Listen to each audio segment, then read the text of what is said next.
Hi everybody, here is our supplemental video for the remaining portion of Chapter 14. Previously in Chapter 14 we had talked about ring opening of epoxides. Up on the top here we mentioned that if you do these reactions under basic conditions, that your nucleophile prefers to attack the less substituted side of your epoxide ring. However, down here, under acidic conditions, if there's a tertiary carbon available, your nucleophile prefers to attack the tertiary carbon. The other day in class, which feels like an eternity ago, we did a practice problem with the starting molecule where we first made an epoxide with MCPBA, then we used tosylic acid and methanol to act as our nucleophile. The first step, as always with acid-base chemistry, is going to be a protonation event. And then because we have this tertiary carbon down here, we're going to attack that tertiary carbon with our methanol, and then our last step is our deprotonation.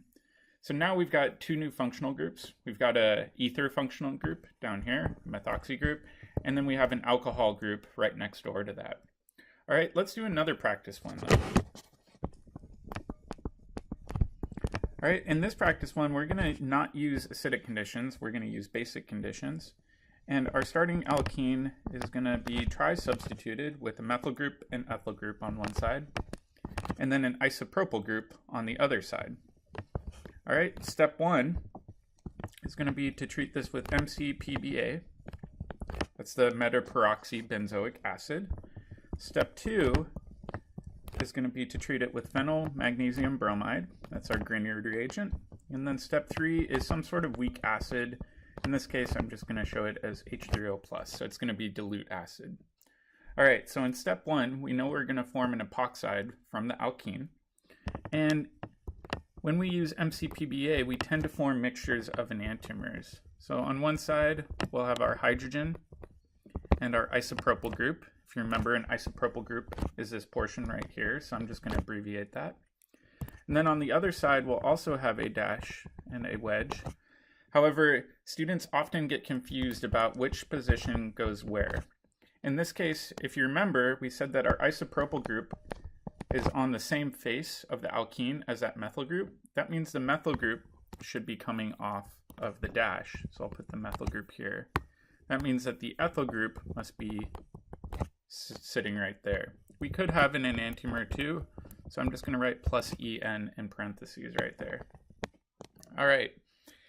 In the next step, we don't have any acid, so we're not going to do any acid-base chemistry.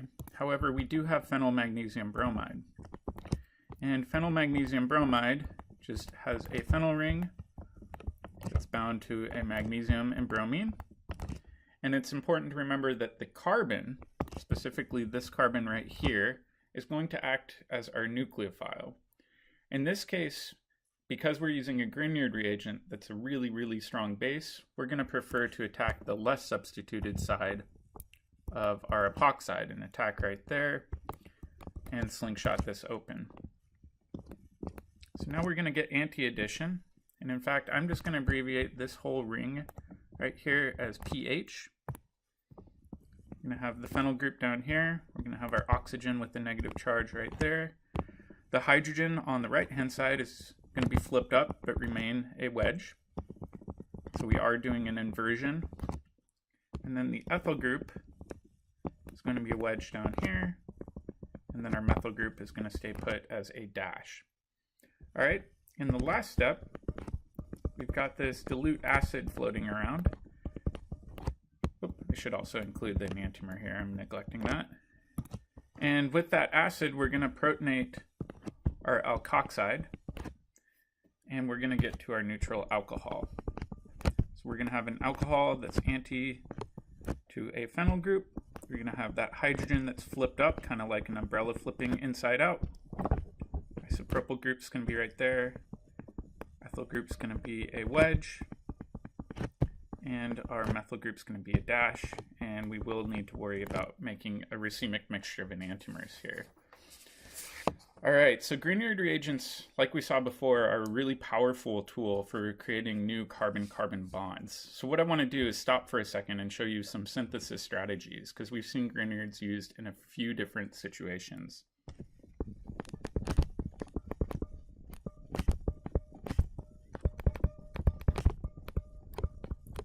All right, so the first thing, if you remember, is if you have an alkyl halide, you can make a Grignard reagent really easily by just tossing in some magnesium turnings, which is normally indicated by magnesium with a little not sign above it. And then typically you do this in some sort of ether solvent. So you can write it as ROR. Often it's diethyl ether or THF. When you do this, the magnesium, if you remember, will insert into that bond. And now you have your Grignard reagent. This Grignard reagent is a great nucleophile. However, it's also a really strong base. So one thing to remember is if you have any alcohol groups or things like that, you must protect them before you do anything further with your Grignard reagent. As we saw previously, you can use this Grignard reagent to add into a carbonyl group, something like a ketone. In fact, let me write it out here. Ketone or an aldehyde. Oops.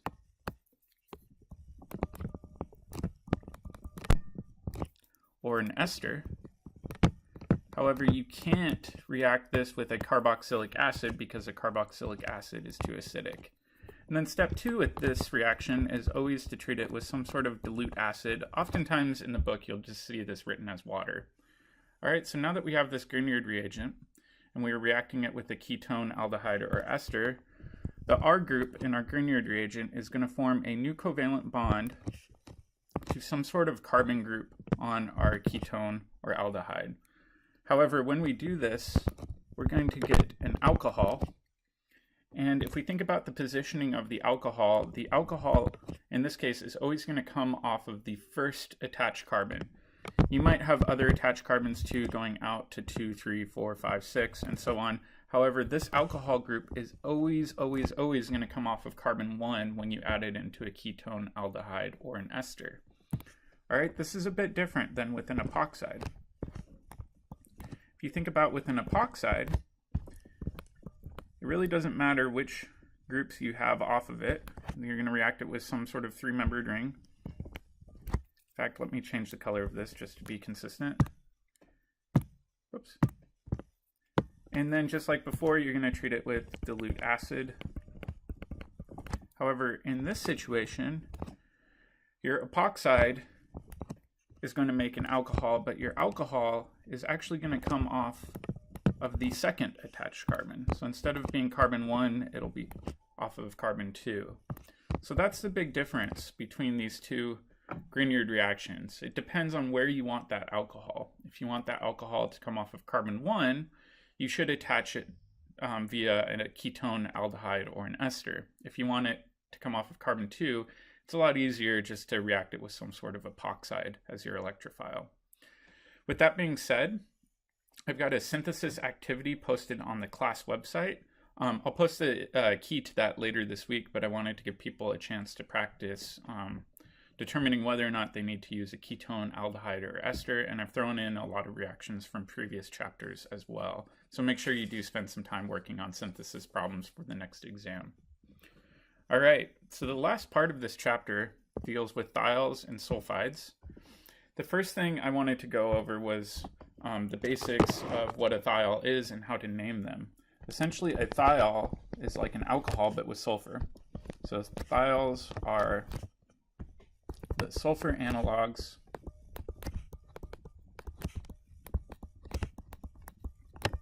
to alcohols. All right, so let's do naming of simple thiols first. These ones are pretty straightforward. And we'll do this by comparing the name of a simple alcohol to a simple thiol. All right, so let's do the alcohol on the left. And then we'll compare it to the thiol on the right, where we swap out that OH group for an SH group. If you remember with naming alcohols, you always want to number your longest continuous carbon chain that contains the alcohol functional group. And in this case, you want to number it so that the alcohol is at the lowest possible number. So it'll go 1, 2, 3, 4, and then we've got a substituent coming off of carbon 3. We don't have any stereocenters, so we can start out by labeling our substituents. We can say 3-methyl. And then we've got the alcohol coming off of carbon 1. So we can say 1-butanol. So with alcohols, the suffix is always going to be that OL suffix. Same thing is true with thiols. We want a number going 1, 2, 3, 4. We've got a methyl group coming off of 3. So this is going to start out pretty similar. It's going to be 3-methyl. And we've got the substituent coming off of carbon 1. And then we put butane thiol. So the big difference is with thiols, you actually write out the whole name of the parent, including that A and E suffix, and then tag on a thiol prefix at the very end. So pretty easy to remember. It does throw people that you include this E right here. I think they really just do that because it sounds better when you say it out loud, honestly. All right, so let's take a look at what happens when you have more complicated thiols.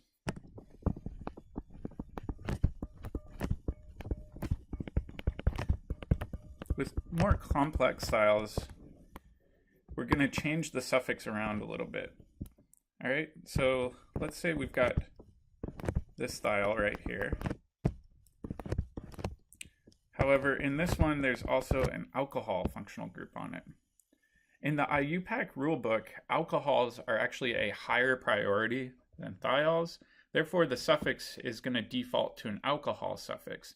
Instead, what we're going to do is we're going to treat this thiol as a separate substituent, not the master functional group, so to speak. All right, so just like before, we're going to number the longest continuous carbon chain, which is still a butane. Over here, we've got a methyl group coming off of carbon 3, and then we're going to treat the thiol as its own unique substituent, and in this case, it's going to be called a mercapto group.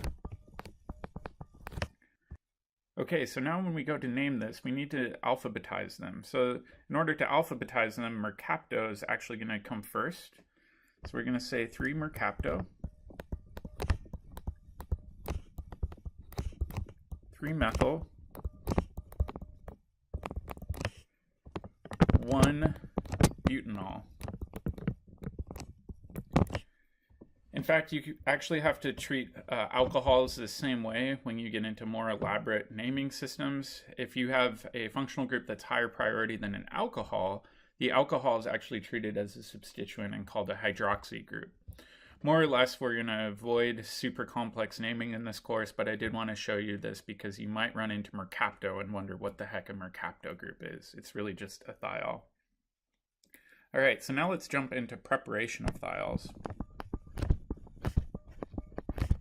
And in fact, we've already seen preparation of thiols going back to first term. And the easiest way to make them is to have some sort of electrophile with a good leaving group. This could be a halide, it could be a tosylate, it doesn't really matter. And then use some sort of sulfur nucleophile. So in this case, we could have NaSH. And because this is a primary carbon, this will do backside attack, kick off the bromine, and this will be a classic SN2 reaction. Nice and simple. We can make our thiol, and then our leaving group in this case is going to be bromine, so sodium bromide will be our byproduct. All right, so this really works well for primary carbons.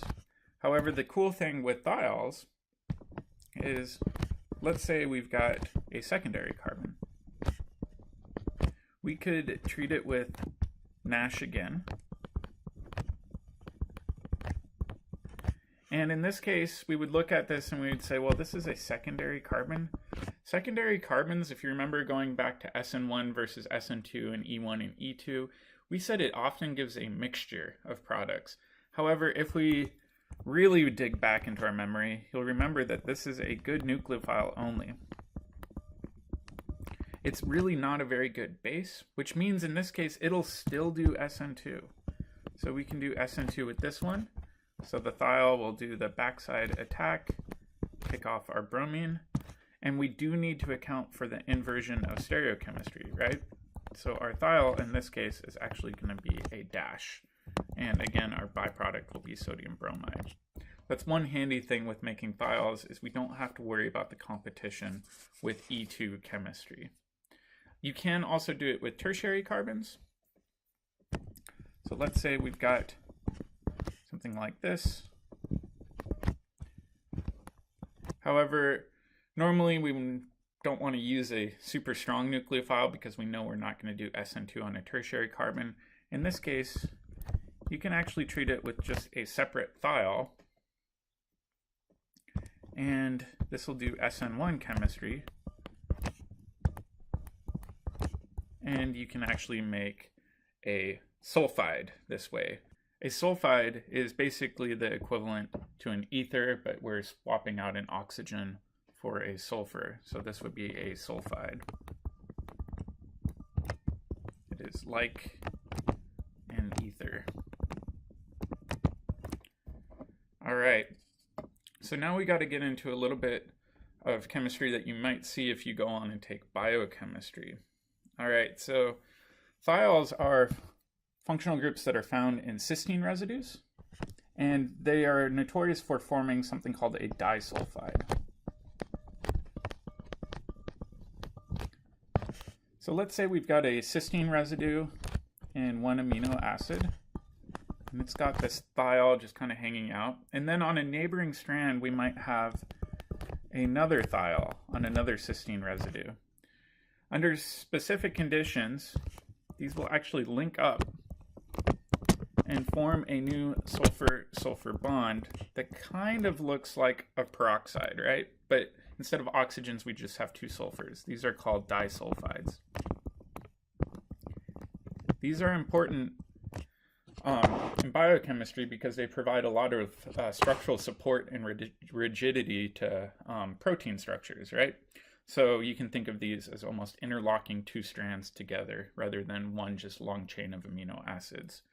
We can actually do this in a lab as well. The reagents that we need to do this is first some sort of base, usually sodium hydroxide. And then often we use a gentle oxidant like water and bromine. We're really not going to cover the mechanism behind this. To be honest, the book doesn't even show it. But this is an oxidation reaction. So we can mimic this sort of reactivity in a lab setting. If we want, we can actually take these and break them apart back into their individual thiols as well. However, in order to do this, we need reduction conditions. And this is normally done with HCl and zinc. So this would be a reduction reaction. So pretty interesting chemistry. Normally it's not used a lot for synthesis. It's more just trying to mimic what's occurring in biochemistry. All right. Going further, we've got another functional group we need to know called sulfides, which I mentioned before are kind of analogous to ethers, but with a sulfur in between. So this is going to be our sulfide. It doesn't have two oxygens, so it's not two sulfurs, so it's not a disulfide. And what we can do with this, just like with a disulfide, is we can oxidize it. We can use sodium periodate. And again, this is an oxidation reaction. And when you do this, you'll actually oxidize just the sulfur. And sulfur is kind of weird. It doesn't follow the octet rule very well. And it will make this new functional group called a sulfoxide. However, we can actually push this further and oxidize it more. Like I said, sulfur is not great about following the octet rule. And we can oxidize this using hydrogen peroxide. So again, this would be another oxidation. And now we can have a sulfur with two double bonded oxygens. This is called a sulfone. If you just want to skip that intermediate, you can go straight to the sulfone by treating it with hydrogen peroxide. Oftentimes sulfur compounds are rather stinky, so if you work in a lab where people deal with a lot of sulfides or sulfur-containing compounds, quite often, in order to prevent the room from smelling really bad, you'll ask those chemists to wash basically all of their glassware in some sort of really strong oxidant like bleach water or hydrogen peroxide to oxidize it to a sulfone, which doesn't smell nearly as bad as a sulfide or a thiol. All right, so these are really all of the reactions that were covered this chapter. Let's go back and take a look at the summary of reactions. All right, so the first thing that we saw in this chapter was the preparation of simple ethers using the Williamson ether synthesis up here. Really, this is just SN2 chemistry, so if you're comfortable doing SN2 chemistry, you should be really confident doing this reaction. The other one that we covered was alkoxymercuration demercuration. This is really similar to the addition chemistry that we saw in chapter 9. However, instead of using water, we're going to use an alcohol, and because of that, we're not going to make a true alcohol as our product, we're going to make an ether as our product. This won't do any rearrangements, and it'll always give you your Markovnikov product, just like we saw in chapter 9. We also saw the reaction of ethers, where we can do acidic cleavage. However, like I said, you have to have a really, really strong acid for this. This needs to be HBr or HI. It doesn't really work with HCl, and to be perfectly honest, it's not a super common reaction. Normally, there's much, much easier ways of making alkyl halides. You will notice in the textbook there's a whole section on auto-oxidation. I chose to omit that from this chapter. This is more of a degradation pathway than a true synthetic tool that we would ever use on purpose, so I kind of left that out because it's not that useful. We went further and we saw that epoxides are really powerful. We can make epoxides by treating our alkene with MCPBA, or, like we saw, we could use this halohydrin reaction and then treat it with sodium hydroxide that allows us to do an intramolecular SN2 and form an epoxide. And then we said when we have an epoxide and a strong nucleophile, meaning typically this is under basic conditions, that we'll always prefer to attack the less substituted carbon on our epoxide, meaning your alcohol product, the alcohol is going to be coming off of the more substituted carbon. With acid catalyzed, if there's a tertiary carbon available, which in this case there is, we prefer to attack that side with our nucleophile. So really this is going to be under acidic conditions. Then down here we briefly mentioned how to make thiols and sulfides. We said that we can make thiols by doing just classic SN2 chemistry. And then we said that we can make sulfides synthetically in the lab by doing an oxidation reaction with sodium hydroxide, water, and bromine. And then we could actually reverse it using HCl and zinc. For sulfides, we've got a few different options. The first one is kind of like the Williamson ether synthesis. This is just more SN2 chemistry, right? So this is an SN2 reaction where we're making something that looks a lot like an ether, but in this case, no oxygen. There's only a sulfur, so it's a sulfide. You can also alkylate sulfur compounds with some sort of strong electrophile, in this case maybe methyl iodide and methylate it. However, again, it's not synthetically super useful for our purposes, so I omitted that from our lecture. And then down here, I did want to introduce you to these new functional group names. A sulfide versus a sulfoxide versus a sulfone. Really, I want you to know these functional group names. You don't have to know the full reactions for any of these transformations. All right, so that's it for chapter 14. I will post a supplemental video on IR. If you are a little shaky on interpreting IR spectra, I would really recommend watching that video. It's a lot of review of what we covered last term, along with a few practice problems. During exams, I will allow you to use a cheat sheet. Basically, that is something provided by me that includes the functional groups and frequencies. However, it's entirely up to you to be able to interpret IR spectra on your own. So make sure that you are comfortable interpreting IR spectra, and if you're not, it might be worthwhile to go back and watch that video. All right, enjoy your snow day.